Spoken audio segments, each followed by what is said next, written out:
ఆత్మలో కదులుతున్న వారం, ఆత్మలో చూస్తున్న వారం, ఆత్మలో ఎదుగుతున్న వారం, ఆత్మలో మండుతున్న వారం, ఆత్మ సంబంధమైన బ్రతుకుతున్న వారం.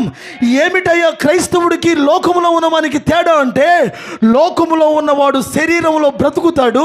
శరీరంలో ఉన్న ఇచ్చలు, కోరికలు తనని లీడ్ చేస్తాయి, తనని నడిపిస్తాయి. కానీ మనమైతే ఆత్మయందున్న వారమై ఈ జీవితాన్ని గడుపుతున్నాం.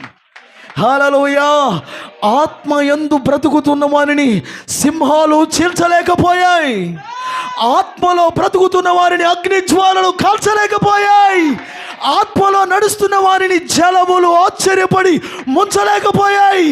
జలములు నిన్ను ముంచవు, జ్వాలలు నిన్ను కాల్చవు, గర్జిస్తున్న సింహాలు నిన్ను టచ్ చేయవు. ఎందుకంటే దానికి రక్తపు వాసన రావట్లేదు, ఆత్మ సంబంధమైన వాసన.